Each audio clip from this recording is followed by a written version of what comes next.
اعوذ باللہ من الشیطان الرجیم بسم اللہ الرحمن الرحیم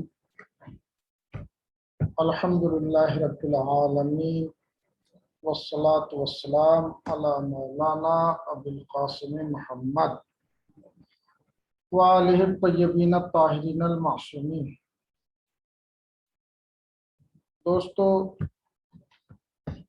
ہم نے کل تک جو گفتگو کی تھی وہ ادلہ کے بارے میں تھی، دلیل کسے کہتے ہیں اور کون کون سی قسمیں ہوتی ہیں دلیل کی۔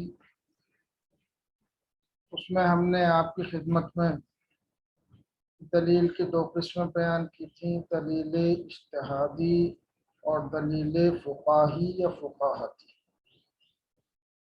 دلیل اجتہادی چار چیزوں کو کہا جاتا ہے: قرآن کریم، سنت، اجماع اور عقل۔ اس میں آج ہم سب سے پہلی دلیل اجتہادی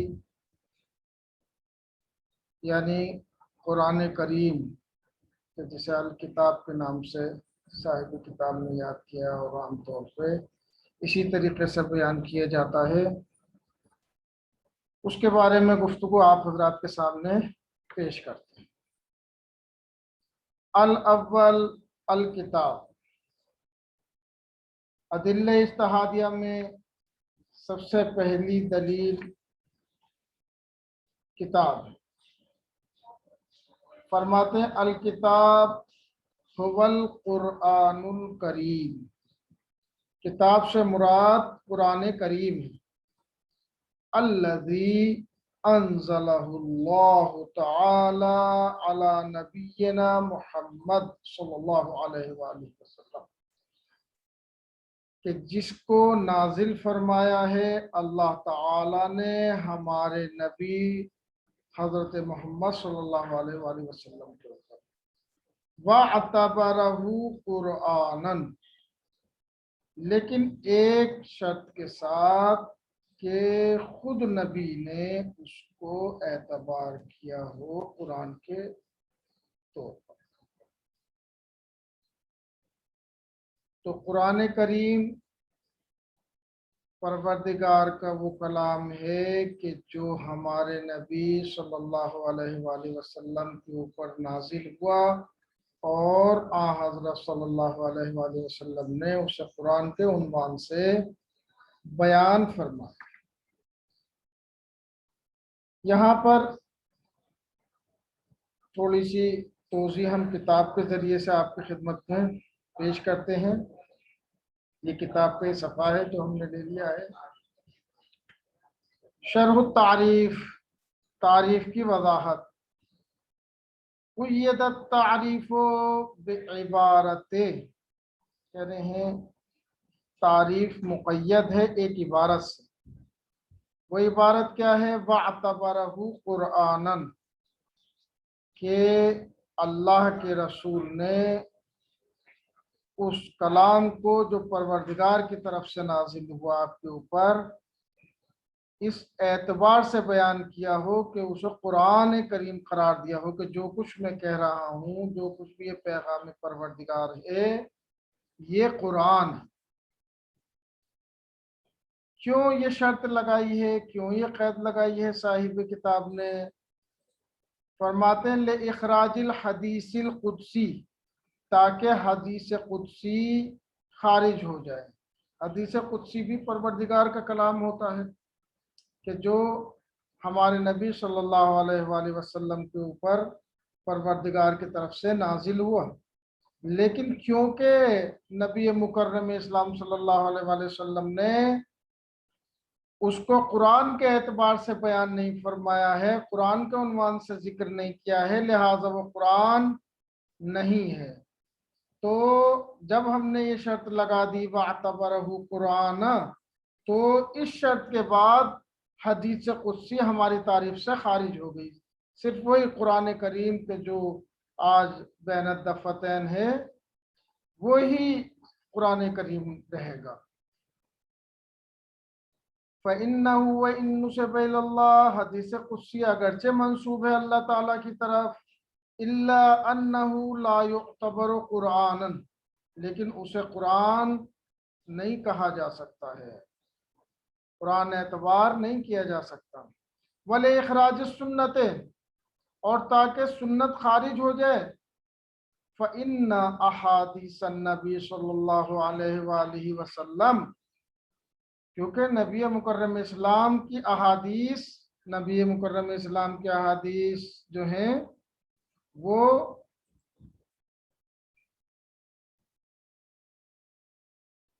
وَإِن كَانَتْ مِنَ اللَّهِ تَعَالَى، اگرچہ وہ بھی اللہ تعالیٰ کی طرف سے احادیث، ٹھیک ہے،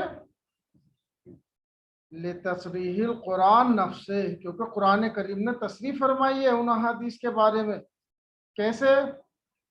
یہ فرما رہے ہیں فی قولہ تعالیٰ، اپنے فرمان میں اللہ تعالیٰ نے تصریح فرمائی ہے، وَمَا يَنْطِقُ عَنِ الْهَوَىٰ إِنْ هُوَ إِلَّا وَحْيٌ يُوحَىٰ، کہ وہ اپنی ہوا و حوث، اپنی خواہشات سے کچھ بھی نہیں بولتے ہیں ہمارے نبی، بلکہ ان ہوا الا وحی یوحیٰ، مگر یہ کہ جب پروردگار کی طرف سے ان کی طرف وحی کی جاتی ہے، تو جو بھی نطق کرتے ہیں نبی، جو بھی بولتے ہیں وہ پروردگار کی طرف سے، تو گویا حدیث نبی بھی پروردگار کی طرف سے ہوتی ہے، جیسے حدیث قدسی پروردگار کی طرف سے ہوتی ہے، ایسے حدیث نبی بھی پروردگار کی طرف سے ہوتی ہے۔ لیکن کیونکہ رسول اللہ صلی اللہ علیہ وسلم نے جس چیز کو قرآن اعتبار کیا ہے صرف وہی چیز قرآن ہے، لہذا یہ قیود اعتراضیہ بیان کرتے کرتے پہلے جو اعتبارہ قرآن کی شرط لگائی تھی، قید لگائی تھی، اس سے خارج کیا حدیث قدسی کو، دوسرے مرحلے میں جو خارج کیا وہ حدیث نبوی کو، تیسرے مرحلے میں جو خارج فرما رہے ہیں وَلِإِخْرَاجِ نقل آیات القرآن بالمعنی، اور تاکہ خارج کر سکیں ان آیات قرآنیہ کو کہ جو معنی کے اعتبار سے بیان ہوئی ہے، نقل ہوئی ہے، مثلا آیت کے معنی دوسرے الفاظ میں یا اس مفہوم کو عربی میں ہی بیان کر دیا جائے، وہ تفسیرها، یا آیت کی تفسیر وہ بھی قرآن نہیں ہے، نہ تو معنی قرآن ہے نہ تفسیر قرآن ہے، وہ ترجمتها، نہ اس کے ترجمے قرآن ہے، فإنها لا تعتبر قرآن، یہ تمام کے تمام قرآن شمار نہیں ہو سکتے، لعدم توفرها على الالفاظ والاسلوب، کیونکہ ان کے اندر نہ الفاظ قرآن کریم کے موجود ہیں اور نہ ہی اسلوب۔ تو اس کا مطلب یہ ہے کہ قرآن کریم خاص الفاظ اور خاص اسلوب بھی اس میں دخالت رکھتا ہے، قرآن کریم میں صرف معنی اور مفہوم مراد نہیں، وہ الفاظ بھی۔ الذین نزل بہم القرآن، یہ الفاظ اور اسلوب وہ کہ جن کے اوپر نازل ہوا ہے قرآن کریم، انہی کے ساتھ نازل ہوا ہے، الفاظ کے ساتھ بھی، اور جو اسلوب جو روش خاص طریقہ ہے اسی طریقے پر نازل ہوا ہے قرآن کریم۔ لأنہما، اس لیے کہ یہ دونوں کے دونوں یعنی الفاظ اور اسلوب، طریقہ، روش، عن الالفاظ والاسلوب شرط اساسی فی اعتبارہ قرآن، یہ ایک بنیادی شرط ہے قرآن کریم کے عنوان سے اسے ہونے کے لیے۔ وفی ضوئہ، اب اس گفتگو کی روشنی میں جو ہم نے آپ کے سامنے پیش کی ہے، لا يعد الاستدلال بتفسیر القرآن استدلالا بالقرآن، اب اگر کوئی استدلال کرتا ہے تفسیر قرآن سے، کہتا ہے میں تو قرآن سے استدلال کر رہا ہوں، کیا وہ قرآن ہے تفسیر؟ تفسیر قرآن نہیں ہے۔ لا يعد الاستدلال بالقرآن، وہ قرآن کریم کا استدلال شمار نہیں ہوگا تفسیر سے، کیونکہ جب تفسیر ہے ہی نہیں قرآن وہی الفاظ، وہ اسلوب کہ جو پیغمبر اکرم صلی اللہ علیہ وسلم پر اللہ کی طرف سے نازل اور انہوں نے اسی طرح سے ہم تک پہنچایا، اسے قرآن کریم کہیں گے۔ وَلَا الْإِسْتِدْلَالُ بِتَرْجُمَةِ الْقُرْآنِ اسْتِدْلَالًا بِالْقُرْآنِ، اور نہ ہی ترجمہ قرآن سے اگر استدلال کیا جائے تو اسے قرآنی استدلال مانا جائے گا، جیسے کہ بعض خطبہ منبر پہ کہتے ہیں قرآن سے یہ پڑھ رہا ہوں میں، قرآن سے یہ پڑھ رہا ہوں، جب پہ دیکھا جائے قرآن کریم کو کہیں اس کے تفسیر میں، شان نزول میں یا روایت میں جو دوسری اس سے متعلق ہے اس کے اندر ذکر ہوا ہے، تو یہ قرآن کریم سے استدلال شمار نہیں ہوگا۔ ولا الاستدلال بترجمۃ القرآن، اور نہ ہی استدلال جو ترجمہ قرآنی کے ذریعے سے ہوتا ہے استدلالا بالقرآن، یہ قرآن کریم سے استدلال مانا جائے گا۔ والکتاب المتداول بین ایدینا، اور وہ کتاب جو ہمارے ہاتھوں میں بین الدفتین جسے ہم روزانہ پڑھتے ہیں، هو القرآن الکریم، یہی ہے قرآن کریم، کما نزل بمعانیہ و الفاظہ و اسلوبہ، یہ نازل ہوا ہے اپنے خاص معنی، خاص اسلوب اور خاص الفاظ کے ساتھ، اس میں کوئی تبدیلی اور تغییر کرنا صحیح نہیں، بلکہ کوئی کر ہی نہیں سکتا۔ لم یزد علیہ شیء، نہ تو اس کے اوپر کوئی چیز بڑھائی گئی ہے، ولم ینقص منہ شیء، اور نہ ہی اس سے کوئی چیز کم کی گئی ہے، بالکل ویسے ہی ہے جیسے کہ نازل ہوا تھا۔ کس دلیل سے؟ لثبوت ذالک بالنقل المتواتر، کیونکہ یہ ثابت ہے نقل متواتر کے ذریعے سے، ایک کے بعد ایک، ایک کے بعد ایک، اتنے لوگوں نے اسے اسی طریقے سے بیان کیا ہے کہ ہمیں اس میں جھوٹ اور افتراء کا گمان نہیں ہے۔ وما كان هذا القرآن ان يفترى من دون اللہ، یہ قرآن ایسا نہیں ہے کہ اللہ کے علاوہ کسی اور نے افترا کر دیا ہو، بلکہ کلام اللہ ہے۔ تو یہاں تک گفتگو ہو گئے، یہاں تک جو گفتگو ہماری پہنچی وہ گفتگو تھی اس بات کے بارے میں کہ قرآن ہے کیا، قرآن سے مراد کیا ہے۔ تو قرآن کریم وہ چیز ہے کہ جو پروردگار کی جانب سے اپنے نبی کے اوپر جو پیغامات نازل ہوئے ہیں، ان پیغامات کو اللہ کے نبی نے قرآن کریم کے عنوان سے بیان کیا ہو تو اس چیز کو قرآن کریم کہا جائے گا۔ ٹھیک ہے، یہ شرط ہے کہ قرآن کے عنوان سے ہی بیان کیا گیا ہو۔ یہ آج کا یہ ابتدائی طور پہ یہ گفتگو رہی۔ اب سوال دوسرا شروع ہوتا ہے یہاں سے کہ قرآن کریم کی حجیت کیسے ثابت ہوگی، کہ قرآن کریم حجت ہے، ہم اس کے اوپر عمل کر سکتے ہیں۔ ٹھیک ہے نا، یہ ایک سوال ہے، کیونکہ بحثوں کا طریقہ ہوتا ہے تو لہذا یہ اس طریقے سے لے کے آئے ہیں، ورنہ قرآن کریم کی حجیت اصلاً اس میں کوئی شک ہے ہی نہیں مسلمانوں کے نزدیک۔ تو کہہ رہے لا خلاف بین المسلمین، اختلاف نہیں ہے مسلمانوں کے درمیان میں، فی ان القرآن حجت علی کل مسلم و مسلم، اس بات کے بارے میں کوئی اختلاف نہیں کہ قرآن کریم حجت ہے ہر مسلمان مرد اور عورت۔ والدلیل علی ذلک، اور اس چیز کے اوپر دلیل یتألف من مقدمتین، تشکیل پاتی ہے، بنتی ہے دلیل دو مقدموں سے۔ دو مقدمے ہم یہاں پر ذکر کرتے ہیں کہ تنہیان الی القطع بصدورہ من اللہ تعالی، جو دو مقدمے منتہی ہوتے پہنچاتے ہیں اس بات کی طرف کہ ہمیں یقین ہو جاتا ہے اس کے اللہ تعالیٰ کی طرف سے صادر ہونے کا، کہ یہ واقعاً قرآن کریم پروردگار کی طرف سے ہی صادر ہوا ہے، اس کی طرف سے نازل ہوا۔ اور جب یہ یقین ہو جائے گا کہ پروردگار کی طرف سے نازل ہوا ہے، واقعاً اسی کا کلام ہے، تو المستلزم لحجیت ہی، تو اس کا لازمہ کیا ہوگا کہ اس کی حجیت ثابت ہو جائے۔ وہما، اور وہ دو مقدمے کیا کیا ہیں؟ وہ دو مقدمے ہیں القطع بصدورہ عن النبی صلی اللہ علیہ وآلہ وسلم، یقین ہو جاتا ہے ہمیں کہ یہ صادر ہوا ہے نبی مکرم اسلام صلی اللہ علیہ وآلہ وسلم سے۔ کیسے یقین ہو جاتا ہے؟ لثبوت ذالک بالنقل المتواتر، کیونکہ یہ نقل تواتر کیا ہوتا ہے؟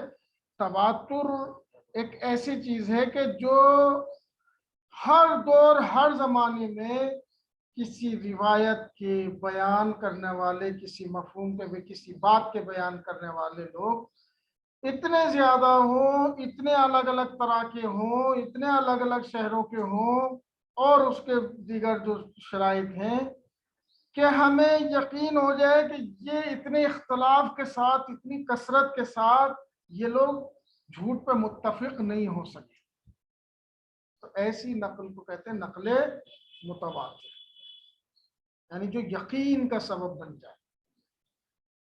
کہہ رہے ہیں القۃ بصدور یعنی نبی صلی اللہ علیہ وآلہ وسلم، یقین ہے اس کے صادر ہونے کا نبی مکرم اسلام صلی اللہ علیہ وآلہ وسلم سے۔ کیوں؟ لثبوت ذالک بالنقل المتواتر، کیونکہ ثابت ہے یہ نقل متواتر کی طرف، نقل متواتر کے ذریعے سے، من قبل المسلمین، مسلمانوں کی جانب سے، جیلن بعد جیل، ایک کے بعد ایک طبقے کے، یعنی ایک طبقے نے نقل کیا، مثلا پہلے طبقے کے لوگوں نے مثلا 10,000 لوگوں نے نقل کیا، دوسرے طبقے کے 50,000 لوگوں نے نقل کیا، تیسرے طبقے کے 1,00,000 لوگوں نے نقل کیا، ایسے ہی بڑھتے چلے جائیں گے نیچے، ٹھیک ہے نا، اوپر ہی تو کم ہو، لیکن اوپر بھی اتنے زیادہ ہیں اس کے بیان کرنے والے کہ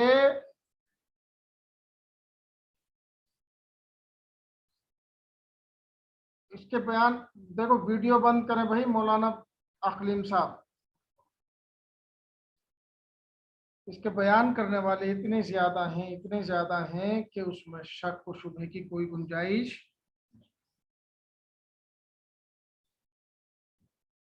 دوسرا مقدمہ جو قرآن کریم کی حجیت کے لیے صاحب کتاب نے ذکر کیا ہے، فرما رہے ہیں ثبوت و نسبت ہی اللہ تعالی، کیونکہ اس کی نسبت ثابت ہے پروردگار کی طرف، کیسے؟ لِعِجَازِ ہی، یہ معجزہ ہے، معجزہ ہے، کس طرح سے معجزہ ہے؟ بے اسلوب ہی و معانی ہے، ایک تو اس کا اسلوب ایسا تھا کہ اس زمانے کے جو بڑے بڑے بلیغ اور فصیح لوگ تھے کہ جب اس کا چھوٹا سا سورہ ان کے سامنے پیش کیا گیا تو انہوں نے فوراً اعتراف کیا کہ یہ کلام جو ہے یہ انسانی کلام نہیں، ما ھذا کلام البشر، یہ انسانی کلام۔ تو یہ اسلوب تھا اس کا۔ کون سا سورہ تھا کہ جو رسول اکرم صلی اللہ علیہ وسلم نے سب سے پہلے خانہ کعبہ میں ٹانگا؟ سورہ کوثر، ٹھیک ہے نا، بسم اللہ الرحمن الرحیم، انا اعطیناک الکوثر فصل لربک ونحر ان شانئک هو الابتر۔ تو اب یہ جو سورہ تھا یہ ایسا تھا کہ نہ تو شعر تھا نہ نثر تھا، ایک الگ ہی اسلوب تھا کہ جو عربوں میں اس زمانے کے فصحاء اور بلغاء جو تھے ان کے لیے نئی چیز تھی، اور جیسے ہی یہ وہاں پہ پہنچا یہ کلام اللہ وہاں پہ، تو انہوں نے فوراً اعتراف کیا کہ یہ کسی بشر کا کلام ہو ہی نہیں سکتا، یہ خالی کس سے؟ اسلوب سے۔ وہ معانی ہے، معنی کے اعتبار سے بھی اس کے معنی اتنے عمیق ہیں کہ جب صاحبان علم و فہم دانشور افراد اس میں غور و فکر کرتے ہیں، کہتے ہیں کہ یہ تو بہت ہی عمیق معنی اس زمانے سے لے کر آج تک، اب تک تفسیریں ہوتی چلی آ رہی ہیں، پوری طریقے سے کوئی دعویٰ نہیں کر سکتا کہ اس کے معنی کی تہ تک پہنچ چکی ہے۔ وہ تحتی ہے بلغاء عصر ہی، اور خالی یہی نہیں کہ معنی اور اسلوب ہے بلکہ مقابلے کے لیے بلایا، حل من مبارز ہے کوئی مقابلہ؟ اگر یہ انسانی کلام ہے تو انسان تو تم بھی ہو، تم بھی ایک سے ایک بڑے ادیب ہو، اس زمانے میں بڑے سے بڑے ادیب تھے عربی زبان کے، تو لے کے آؤ اس جیسا کلام۔ تحدی کر رہے ہیں، مقابلے کے لیے بلانا، تحدی ہے، قرآن کریم تحدی کرتا ہے بلغاء عصر ہی، اپنے زمانے کے بلیغ لوگوں کو جن کا کلام مشہور تھا۔ مثلا آج کے زمانے میں کوئی شاعر جو ہے ایک شعر کہے اور کہے کہ بھائی مثلا اگر تمہیں یہ لگتا ہے کہ یہ انسانی ہے شعر تو اس جیسا مثلا دوسرا شعر لے کر آؤ، پتہ چلا سرسی کے بہترین شعراء بھی اس میں کود گئے، لکھنؤ کے بہترین شعراء، حیدرآباد کے بہترین شعراء، تو اس سے پتہ چلا 10 گنا اچھا کلام لیا ہے، لا سکتے ہیں نہیں، ایک سے ایک بڑا شاعر ہے۔ اور اگر ہندوستان سے باہر جائیں، پاکستان میں ایک سے ایک بڑا، کراچی میں فلاں جگہ پہ بڑے بڑے شعراء موجود ہیں، تو اس سے بڑا اچھے سے اچھا شعر لے کے آ سکتے ہیں، اس سے بہتر شعر لے۔ لیکن قرآن کریم نے اس زمانے میں کہ جو اشعار کا زمانہ تھا، ایک سے ایک بلیغ لوگ وہاں پہ موجود تھے، عربی دان تھے، اور اپنے علاوہ دوسروں کو وہ عجمی کہتے تھے، گنگا کہتے بولنا ہم ہی جانتے، دوسرے لوگ کیا جانتے ہیں بولنا. تو وہ اس زمانے میں قرآن کریم نے کہا کہ اگر تمہیں شک ہے اس کے کلام اللہ میں تو اس جیسا دوسرا کلام لیا، لیکن کوئی بھی نہیں آیا. وَعَجْزِهِمْ عَنْ مُجَارَاتِهِ، اور اس جیسا لانے میں وہ سب کے سب عاجز ہو گئے. وَثُبُوتُ صِدْقِهِ فِي أَخْبَارِهِ عَنِ الْمُغَيِّبَاتِ، اور اس کے ساتھ سچا ثابت ہونے میں کس چیز میں؟ جو اس نے خبریں دی تھی قرآن کریم نے، غیب کی خبریں. کون دے سکتا ہے غیب کی خبریں؟ جبکہ قرآن کریم نے اپنی زبان میں کہہ دیا تھا غلبت الروم فی ادنی الارض، روم جو ہے وہ مغلوب ہونے والا ہے. تو یہ پہلے سے پہلے ہی بتا دینا. اس ٹائم تک جنگ کا ماحول نہیں تھا، کچھ نہیں تھا، نہ جو ہے ایرانیوں کی اور رومیوں کی کوئی جنگ چھڑی ہوئی تھی اس ٹائم. لیکن اس کے باوجود قرآن کریم کا یہ خبر دینا کہ بہت جلدی روم مغلوب ہونے والا ہے، یہ کیا ہے؟ خبر ہے غیب کی. اور یہ غیب کی خبریں کون جانتا ہے؟ صرف پروردگار. یہ سب کی سب چیزیں جو ہیں یہ ثابت کرتی ہیں کہ یہ کلام کلام اللہ ہے، اس میں کسی کو شک کی گنجائش نہیں. ان کنتم فی ریب مما نزلنا علی عبدنا فاتوا بسورۃ من مثلہ. یہ آج تک دعویٰ ہے، آج تک دعویٰ. بڑے بڑے اسلام دشمن، آج کے زمانے سے بڑے اسلام دشمن ہوں گے کبھی؟ آج کے اسلام دشمنوں کے ہاتھ میں کیا نہیں ہے؟ ان کے پاس ایک سے ایک ٹیکنیک ہے، ایک سے ایک کمپیوٹر، ابر کمپیوٹر، مہا کمپیوٹر، اور ایک سے ایک بڑا جہاز، اور یہ وہ.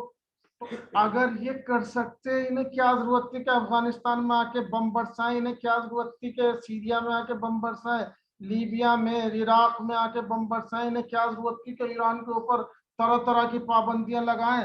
ارے اگر انہیں یہ کر سکتے کہ قرآن کریم کے جیسی ایک کتاب لیا تھا کہ دیکھو یہ قرآن کریم کی جیسی ہے، اس سے بہتر ہے مسئلہ، تو بات ہی ختم ہو جاتی. کہتے کہ دیکھو تمہارا دعویٰ جو 1400 سال پہلے تھا قرآن کریم کا وہ ہم نے باطل کر دیا. جنگوں کی کیا ضرورت تھی پھر؟ بالکل آسان. تو انہوں نے جنگوں کا راستہ اپنایا اس لیے کہ وہ آسان راستہ ممکن ہی نہیں ہے ان کے لیے، کیونکہ آسان تو تب ہوتا کہ جب کوئی انسانی کلام ہوتا ہے یا نہیں.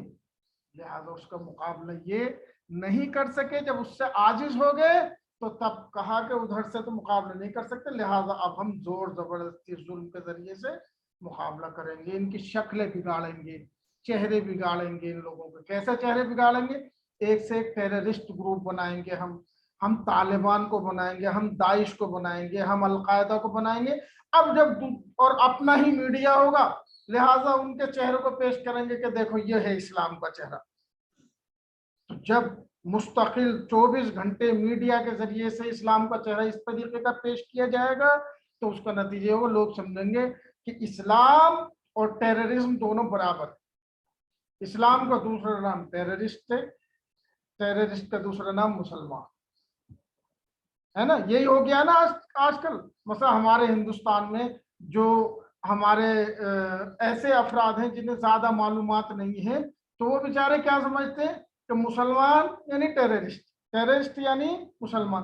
اور جو سمجھدار ہندو ہیں وہ بیچارے صفائیاں دیتے رہتے ہیں ارے بھیا یہ اسلام اور ٹیررزم کا کوئی رابطہ نہیں ہے، بلکہ کسی بھی مذہب اور کسی بھی دین سے ٹیررزم کا، شدت پسندی کا، کسی کے اوپر ظلم و جبر کا کوئی رابطہ نہیں ہے. یہ کہاں سے تم، یہ برے لوگ ہر جگہ ہو سکتے ہیں. اور اب ہمیں تو اس کی بنیاد تک پہنچنا ہے. یہ برے لوگ بنے کس وجہ سے؟ یہ قرآن کریم کی وجہ سے بنے ہیں یا قرآن کریم کو غلط سمجھنے کی وجہ سے بنے؟ اور پھر بنایا کس نے؟ کس نے انہیں سپورٹ کیا؟ کس نے انہیں اصلاح دیا ہے؟ یہ سب چیزیں ہیں کہ جو اگر یہ قرآن کریم کی کاٹ لے آتے اسی ٹائم، یا آج تک بھی اتنی ٹیکنالوجی کے بعد، اتنی ترقی کے بعد انسان دوسرے سیاروں پہ پہنچ رہا ہے تو اتنا سا کام نہیں کر سکتا تھا. اگر یہ کلام اللہ نہیں ہے تو پھر اس کے مقابلے میں لے کر، اور اگر یہ کلام اللہ ہے تو پھر اس کا انکار کیوں ہے یا نہیں بات؟ اگر یہ کلام اللہ ہے تو اس کا انکار کرنے کی وجہ کیا ہے؟ پھر آپ اللہ سے ٹکرانا چاہتے ہیں، اللہ کے دین کو قبول نہیں کرنا چاہتے؟ یہ مختصر سی تو حجیت قرآن کریم کی ثابت ہے اس سے۔